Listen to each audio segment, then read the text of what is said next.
پاپا یہ ارشاد فرمائیں کہ کوئی ایک یونٹ نہیں دے سکتا، ہو سکتا ہے ایسے بھی ہمارے ناظرین ہوں گے جو بیچارے 20,000 ان کے لیے بہت زیادہ ہوگا، تو کیا وہ دل چھوٹا کریں یا یونٹ نہیں دے سکتے، کم دیں، اور جو زیادہ دینے والے انہی کو زیادہ ثواب ملے گا، کم دینے والوں کو کتنا اجر کم ملے گا؟ پاپا کیا فرماتے ہیں؟ اللہ تبارک و تعالی جو ہے نا یہ ہمارے اخلاص پر ثواب دے گا۔ اللہ تعالیٰ نہ شکل و صورت دیکھتا ہے، دلوں کو دیکھتا ہے۔ تو جس کے پاس زیادہ مال ہے اس میں سے وہ تھوڑا دے دے، یہ، اور جس کے پاس تھوڑا مال ہے اس میں سے تھوڑا دے دے۔ مثال کے طور پر جس کے پاس 1 کروڑ روپیہ ہے اور وہ اس میں سے 10 لاکھ روپے دے دے، تو یہ کیا ہوا؟ 10واں حصہ۔ اور کسی کے پاس ہیں ہی 2,000 روپے اور اس میں سے اس نے 1,000 روپے دے دیے، تو یہ ہوا آدھا، 50%، وہ 10%۔ تو اخلاص ہونے کی صورت میں یہ 50% جو ہے نا 10% پر حاوی ہوا۔ دل کھول کر خرچ کیجئے۔ آج موقع ملا ہے مدنی چینل کے ناظرین کو ثواب جاریہ کمانے کا، یہ صدقہ جاریہ ہے۔ ہم رہے نہ رہے دنیا میں فیضان مدینہ رہیں گے، سجدے ہوتے رہیں گے، قرآن پاک کی تلاوت، اگر مدارس ہیں تو قرآن پاک سکھایا جائے گا، اگر اس کے ساتھ جامعات ہے تو عالم بنانے والا کورس کروایا جائے گا۔ ایسا ثواب جاریہ کا یہ سامان ہے، تو تمام ناظرین جہاں دنیا میں ہیں کچھ نہ کچھ اپنا حصہ ضرور ملائیں، دل چھوٹا نہ کریں، تھوڑی رقم بھی ہے تو آگے بڑھ کر حصہ ضرور ملائیے۔ پاپا کچھ کالز بھی ہمارے پاس ہیں جنہوں نے نیتیں کی ہیں، اب کچھ کالز بھی اگر ہم ساتھ ساتھ چلاتے رہیں انشاءاللہ۔ کچھ کالز سنا دیجیے۔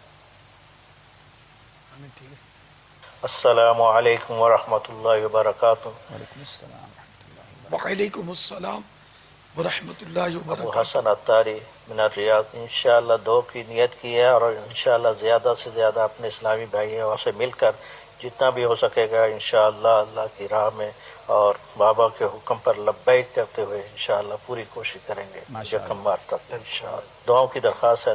السلام علیکم ورحمۃ اللہ وبرکاتہ۔ السلام ورحمۃ اللہ وبرکاتہ۔ جی اگلی کال دیجیے۔ السلام علیکم ورحمۃ اللہ وعلیکم وبرکاتہ۔ السلام ورحمۃ اللہ وبرکاتہ۔ پاپا جان خلیل عطاری، تاری کبینہ ڈویژن عطائی مرشد، مانچسٹر UK سے عرض کر رہا ہوں۔ پاپا جان ٹیلی تھون کے حوالے سے میں نے 1 یونٹ دعوت اسلامی کو پیش کیا، دعا فرمائیے کہ اللہ عز و جل اس کو اپنی پاک بارگاہ میں قبول و منظور آمین فرمائے۔ اور پاپا آمین۔ جان اس کے علاوہ ہم مانچسٹر میں فیضان مدینہ کے لیے بلڈنگ دیکھ رہے ہیں، دعا فرمائیے اللہ عز و جل ہمارے لیے آسانی پیدا فرمائے۔ اور پاپا جان میرے والدین اور میرے سب گھر والوں کے لیے بے حساب مغفرت کی دعا فرما دیجیے۔ جزاک اللہ خیرہ۔ السلام علیکم ورحمۃ اللہ وبرکاتہ۔ وعلیکم السلام ورحمۃ اللہ وبرکاتہ۔ اللہ تعالیٰ آپ کے والدین کی بے حساب مغفرت فرمائے۔ پاپا مدینہ منورہ سے کال آئیے پاپا، سبحان اللہ۔ چلے بھائی مدینہ شریف کی کال سنا دیں۔ بسم اللہ الرحمن الرحیم۔ سگے عطار محمد وقار المدینہ عطاری، مدینہ پاک سے حاجی صاحب آپ کی خدمت میں عرض کر رہا ہوں۔ ماشاء اللہ عز و جل آج آپ ایک بہت اچھے مدنی کام کو لے کر آگے بڑھے ہیں۔ میرے پیارے پیارے مدینہ پاک کے اسلامی بھائی بھی الحمدللہ عز و جل اس کام میں آپ کے ساتھ شامل ہیں، اور ماشاء اللہ عز و جل 3 یونٹ کی ہاتھوں ہاتھ ترکیب ابھی بنی ہے، نقدی میں رقم آ چکی ہے جو وصول ہوئی ہے ابھی ماشاء اللہ۔ 1 یونٹ نبی پاک صلی اللہ تعالی علیہ وآلہ وسلم کے نام پر، 1 آقا صلی اللہ علیہ وسلم کی ساری امت کے نام پر، اور 1 یونٹ پیارے پیارے پیارے پیارے جان سے پیارے باپا جان کے نام پر آپ قبول فرما لیں۔ امید ہے انشاءاللہ مزید بھی مدینہ پاک سے آپ کو خوشخبریاں ملیں گی انشاءاللہ عز و جل۔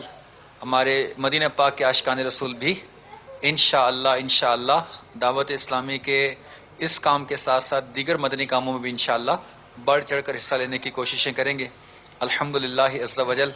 ہمارے کچھ اسلامی بھائی، آپ کو ضمناً عرض کرتا چلوں کہ ماشاءاللہ یہاں کچھ مشورہ بھی ہوا ہمارا، اس میں 7-8 اسلامی بھائیوں نے ماشاءاللہ نگران شورا کا جو جدول کینیا، تنزانیہ، یوگنڈا کا ہے، اس میں ماشاءاللہ 12 دن کے لیے یہاں سے مدنی قافلے کی تاریخیں عطا فرمائی ہیں۔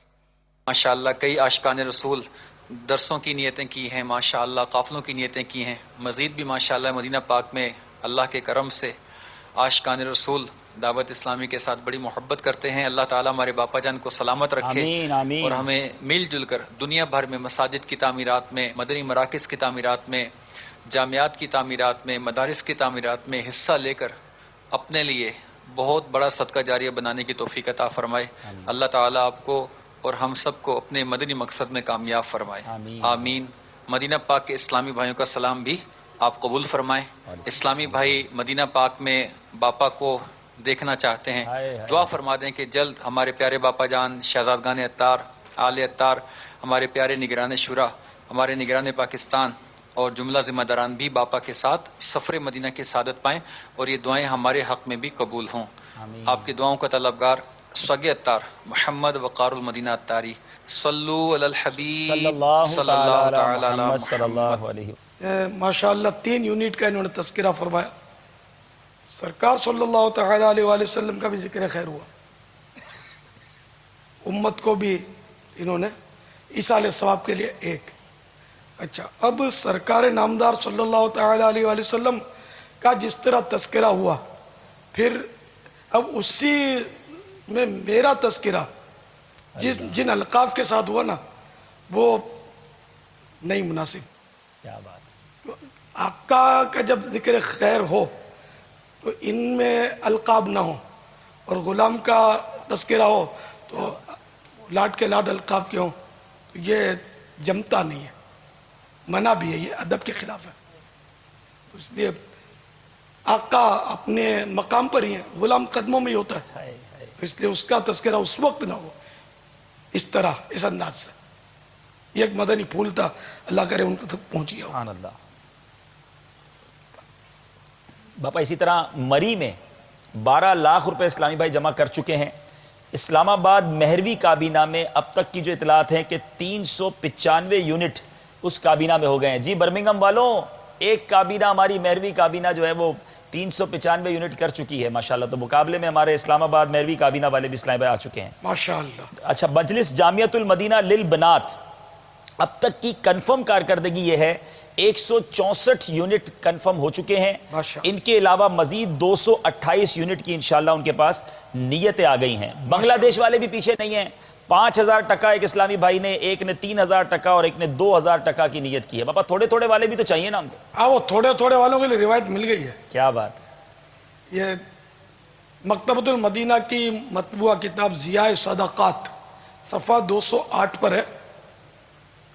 حضرت سیدنا ابو ہریرہ رضی اللہ تعالی عنہ سے مروی ہے، فرماتے ہیں رسول اللہ صلی اللہ تعالی علیہ وآلہ وسلم نے فرمایا، 1 درہم 1,00,000 درہم سے سبقت لے گیا. صحابہ کرام علیہم الرضوان نے عرض کی، وہ کیسے؟ فرمایا وہ یوں کہ ایک شخص کے پاس فقط 2 درہم تھے، اس نے ان میں سے 1 درہم صدقہ کر دیا، اور ایک شخص اپنے مال کی طرف گیا اور اس میں سے اس نے 1,00,000 درہم لے کر صدقہ کیا. مالدار نے 1,00,000 درہم صدقہ کیا، اور جس کے پاس تھے ہی 2، اس نے 2 میں سے 1 وہ آدھا دے دیا نا اس نے. تو بہرحال یہ کہ وہ یوں 1 درہم جو تھا وہ 1,00,000 درہم پر سبقت پا گیا، نہ بڑھ گیا. تو اللہ کی بارگاہ میں مال نہیں، دل دیکھے جاتے. تو اس لیے وہ غریب بھی پیچھے نہ رہیں، چاہے 1 روپیہ ہی ڈال دے. آج کوئی بھی محروم نہ رہے ٹیلی تھون میں. ہاں زیادہ دے سکتے ہیں، اور پھر 1-2 درہم دیں گے، 1-2 روپیہ دیں گے، تو میں اس کی وہ فضیلت بیان نہیں کر رہا. ہے ہی نہیں بیچارے کے بعد، اور اس نے 1-2 دیا، بات اس کی ہو رہی ہے. اور حدیث پاک میں بھی اسی کی پذیرائی ہے کہ ہے ہی 2 اور 1 دے دیا، ادو دے دیا. اور جو صاحب مال ہیں، صاحب حیثیت، ان کو زیادہ دینے چاہیے. دینے والے ماشاءاللہ دے بھی رہے ہیں. جی باپا بالکل دے رہے ہیں. باپا یہ صراط الجنان میں ابھی تھوڑی دیر پہلے ہم ایک مدنی پھول پڑھ رہے تھے، وہ ہے بڑا دلچسپ. اگر اس پر آپ سے بھی اور مفتی صاحب سے مدنی پھول مل جائے کہ دنیا کے اگر مالداروں کا سروے کیا جائے تو اکثر وہ لوگ صدقہ اور خیرات کرتے رہتے ہیں، اور اگر غریبوں کا سروے کیا جائے تو ان میں اکثر وہ ہوتے ہیں جو صدقہ خیرات سے دور بھاگتے ہیں. تو اس کے پیچھے باپا کیا مدنی پھول ہے کہ وہ صدقہ خیرات کرتے ہیں اس لیے ان کے مال میں اضافہ ہوتا رہتا ہے، اور غریب جو ہے وہ عموماً صدقہ خیرات سے بھاگتے ہیں اس لیے وہ ان کے مال میں برکت کم رہ جاتی ہے؟ مفتی صاحب پہلے بھی اس پر کچھ ارشاد فرما چکے ہیں. مفتی صاحب کے ہوتے ہوئے میں کیا اس میں ہے بھی تفسیر جنان، یہ زیادہ ارشاد فرما سکتے ہیں اس پر. ہے بڑی دلچسپ بات. اس کے پیچھے تھوڑی سی اس کی تفصیل اگر ہو جائے، کیونکہ یہ غریب آدمی مطلب وہ غریب کیا اس وجہ سے رہ جاتا ہے کہ وہ صدقہ خیرات کم کرتا ہے، یہ بھی وجہ ہوتی ہے کیا؟ اس عبارت کا مقصد تھوڑا سا اگر ڈیفائن مزید ہو جائے، ہم نے پڑھی تھوڑی دیر پہلے. اس میں دو چیزیں کہی جا سکتی ہیں. ایک تو یہ ہے کہ جو راہ خدا میں خرچ کرتا ہے اس کے لیے چونکہ فرشتوں کی دعا جو ہے مسلسل ہوتی رہتی ہے. یعنی حدیث مبارک ہے انفق تنفق، خرچ کرو تم پر خرچ کیا جائے گا. یعنی اللہ تعالیٰ کی طرف سے تمہیں مزید ملتا رہے گا. تو جب حدیث مبارک میں یہ موجود ہے کہ فرشتے اس کے لیے دعا کرتے ہیں، جو نہیں خرچ کر رہا اس کے لیے وہ دعا نہیں ہو رہی، اور جو خرچ کر رہا ہے اس کے لیے دعا ہو رہی، اور دعا کرنے والے بھی فرشتے ہیں، اور فرشتوں کی دعا اللہ کی بارگاہ میں مقبول ہے.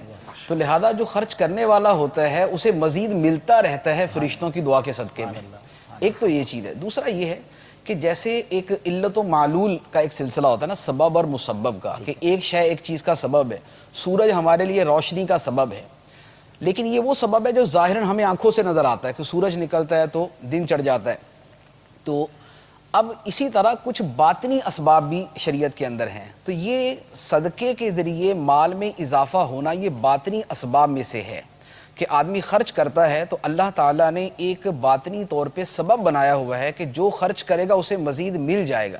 اس لیے حدیث مبارک کے اندر ہے، نبی کریم صلی اللہ تعالیٰ علیہ وآلہ وسلم نے ارشاد فرمایا، یعنی اس سے پہلے قسم کا بیان ہے کہ اللہ کی قسم معاف کرنے سے عزت کم نہیں ہوتی اور صدقہ دینے سے مال کم نہیں ہوتا. تو یہ حدیث مبارک جو ہے یہ اسی طرف اشارہ کرتی ہے کہ ایک سبب باطنی ہے خرچ کرنے کے اعتبار سے، کہ جب آدمی خرچ کرتا ہے تو اللہ تعالیٰ نے اس خرچ کرنے کو سبب بنا دیا اسے مزید ملنے کا. اور اسی کا نتیجہ دنیا کے اندر ہم دیکھتے ہیں کہ جو لوگ اللہ کی راہ میں زیادہ سے زیادہ خرچ کر رہے ہوتے ہیں ان کے مال میں اتنا ہی اضافہ ہوتا رہتا ہے، اور جو جتنا بخل کرتے ہیں اور کم خرچ کرتے ہیں ان کا مال اسی اعتبار سے کم ہوتا جاتا ہے. خرچ کیجئے. سبحان اللہ، سبحان اللہ، کیا بات ہے مدینے کی. دارالمدینہ فاروق نگر لاڑکانہ سے انشاءاللہ عزوجل 4 یونٹ کی ترکیب ہے اور 12 یونٹ کی الحمدللہ وہاں سے نیتیں بھی آ چکی ہیں. اس طرح مدرسۃ المدینہ للبنات امجدی کابینہ سے 59,524 روپے الحمدللہ یہ وصول ہو چکے ہیں اور 3,15,000 کے لگ بھگ کی نیتیں الحمدللہ ہیں. یہاں استاد صاحب یہ عرض کرنی تھی کہ یہ آیت بھی یہاں کوٹ کر سکتے ہیں کہ وما انفقتم من شیء فہو یخلف، کہ جو تم اللہ کی راہ کے اندر خرچ کرتے ہو اللہ تمہیں اس کا بدل عطا فرماتا ہے، یعنی مزید اس کو اس میں ملتا ہے. اسی طرح غریب کو نام، یعنی جو غریب کے مال میں اضافہ نہیں ہو رہا اس پر یہ حدیث پاک بھی یوں صادق آ سکتی ہے کہ وہ جس میں یہ ہے کہ غربا نے آ کے عرض کی کہ مالدار جو ہے وہ ہم پہ سبقت لے گئے. مختلف اعمال ذکر کرنے کے بعد آخر میں بات یہی ہے کہ یہ صدقہ کر سکتے ہم نہیں کرتے، تو اس پہ یہ فرمائیں کہ وہ چیز ہے کہ جس کے ذریعے اللہ نے بعض کو بعض پر فضیلت دی ہے. تو یہ بات بھی یہاں بیان کی جا سکتی ہے. جو آیت مبارکہ بیان کی ہے وما انفقتم من شیء فہو یخلف، اس آیت مبارکہ کو تو صریح مفاد یہ بیان کیا گیا ہے. یعنی یہ جو میں نے حدیث مبارک عرض کی ہے فرشتہ دعا کرتا ہے، اور دوسری حدیث مبارک کے صدقہ دینے سے مال کم نہیں ہوتا، یہ دونوں احادیث مبارکہ مفسرین نے اس آیت مبارکہ کی تفسیر کے اندر بیان کی ہیں. اور دوسری جو بات آپ کہہ رہے ہیں کہ جو صدقہ دے سکتے ہیں اور بخل کرتے اور نہیں دیتے اس وجہ سے وہ غریب رہتے ہیں، تو اس کے بارے میں یہ جو آپ فرما رہے ہیں وہ بھی استدلال ہو سکتا ہے، لیکن اس کے بارے میں صریح حدیث مبارک بھی موجود ہے. جیسے یہ حدیث ہے کہ خرچ کرو تم پر خرچ کیا جائے گا. اسی طرح ایک دوسری حدیث مبارک ہے غالباً بہار شریعت میں بھی صدقے کا جہاں پر باب ہے اس کے شروع میں لکھی ہوئی ہے کہ ایک فرشتہ یہ دعا کرتا ہے کہ اے اللہ جو خرچ کرتا ہے تو اس پہ خرچ کر، اور دوسرا فرشتہ جو ہے وہ یہ کہتا ہے کہ اے اللہ جو روکتا ہے تو اس سے روک لے، یعنی جو تیری راہ میں مال دینے سے روکتا ہے تو اس سے روک لے. دونوں طرح کی احادیث موجود ہے. تو جو مال میں پیچھے رہ جاتے ہیں بخل کی وجہ سے ان کے لیے یہ حدیث مبارک بھی موجود ہے. جی بخاری کی حدیث ہے، یعنی ہر صبح یہ دعا ہوتی ہے. بخاری شریف کی حدیث مبارک. جی مطلب بخل کی وجہ سے رک جائے، ورنہ غریبوں کے اپنے فضائل ہیں، اور غریب بہت سارے معاملات میں مالداروں پر فائق ہے، فوقیت رکھتا ہے نا. غریب بیچارہ سمجھے کہ میں کوئی مقہور ہوں یا مطلب اللہ مجھ سے ناراض ہے، ایسا نہیں ہے. اور اس طرح جو مختلف احادیث ہیں کہ جو غریب ہے وہ مالدار سے بڑھ جاتے ہیں پھر ثوابوں میں، اور غریب جو ہیں یعنی فقیر تو وہ ایک حدیث کے مطابق مالداروں کے مقابلے میں 40 سال پہلے جنت میں داخل ہوں گے، ایک حدیث کے مطابق 500 سال پہلے جنت میں داخل ہوں گے. تو یوں غریبوں کا بھی دل نہ ٹوٹے، مگر غریب وہ جو صابر ہو، گلا شکوہ نہ کرے اور اللہ تبارک و تعالی کی رضا پر راضی بھی رہے. ورنہ آج کل کے کئی غریب ایسے ہوتے ہیں جو مطلب اپنی غربت پر راضی ہونا کیا، گلے شکوے کرتے ہیں، بلکہ بعض اوقات نعوذ باللہ کفریات تک بکتے ہیں. تو اس طرح کے غربا اس حدیث کا مصداق نہیں ہے، کیونکہ اگر صرف اس طرح مالداروں کی فضیلت بیان کی گئی تو پھر ایسا نہ ہو کہ مالدار سمجھے کہ ہم بہت اچھے جا رہے ہیں. ایسا نہیں ہے. مال بھی ہو تو 100% حلال ہو، اور وہ بالکل ایک ایک پائی اس کی جو ہے وہ جو حقوق واجبہ ہیں وہ ادا ہوتے ہوں، اس کے مال کے پوری زکوٰۃ بھی نکلتی ہو، جو بھی حقوق واجبہ ہوں وہ سب ادا ہوتے ہوں. تو اول تو فی زمانہ 100% حلال مال کی فراہمی یہ آسان نہیں ہے. اب جیسے کہ وہ شرعی مسائل سیکھنا، اس کا رجحان کا ہے لوگوں میں نہ ہونے کے برابر ہے. یعنی بارہا بندہ جو کاروبار کرتا ہے وہ سود میں جا پڑا ہوتا ہے، اس کو پتہ نہیں ہوتا، وہ سمجھتا ہے کہ میں صحیح کر رہا ہوں، اور ہوتا وہ سود ہے.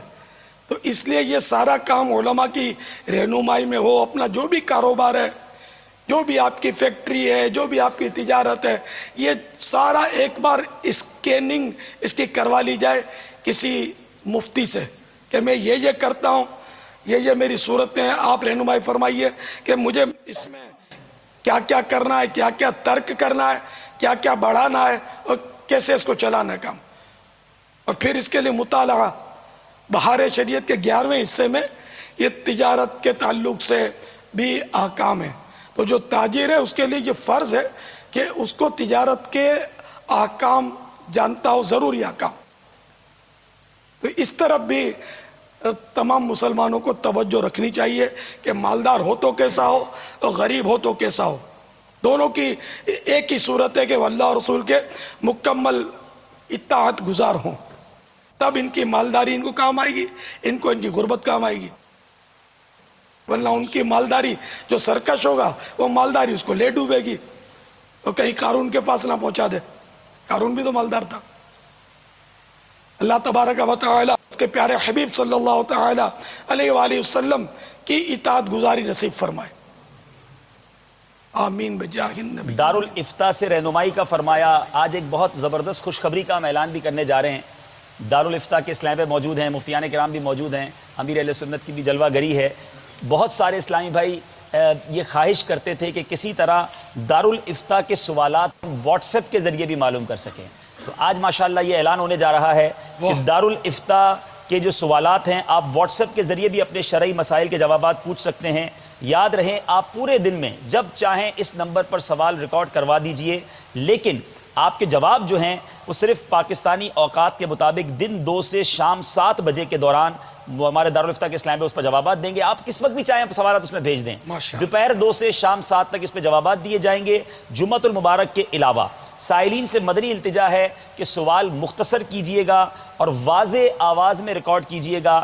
نیز سوالات کے علاوہ کوئی اور چیز اس نمبر پر نہ بھیجئے گا، ورنہ جناب پتہ چلا ویڈیوز اور آپ اپنے اتنی ساری چیزیں بھیجنے لگے کہ ہمارا وہ نمبر ہی جام ہو جائے. اب وہ میں نمبر کا اعلان کر رہا ہوں، یہ ہر اسلامی بھائی اپنے موبائل فون میں نوٹ کر لے. یہ بہت اچھی سہولت ہمارے دارالافتاء کے اسلامی بھائیوں نے ہمارے لیے دی ہے. نمبر نوٹ کیجئے. یہ دارالافتاء کے لیے نمبر ہے، یہ ٹیلی تھون کی نیتوں کے لیے نمبر نہیں ہے، اس کو مکس مت کر دیجئے گا. ہم صرف آج کی رات میں یہ خوشخبری اعلان کر رہے ہیں، لیکن یہ پھر آپ اپنے پاس سیو کر لیں. 0300 جو پاکستان کے باہر سے کال کریں گے وہ 92+ کر لیں گے، ورنہ 0300 پھر دوبارہ 0، یعنی 03 کے بعد 3 بار 0 ملا لیجئے. 220115 یعنی 03 اس کے بعد 3 بار 0 پھر 220115 0300022015.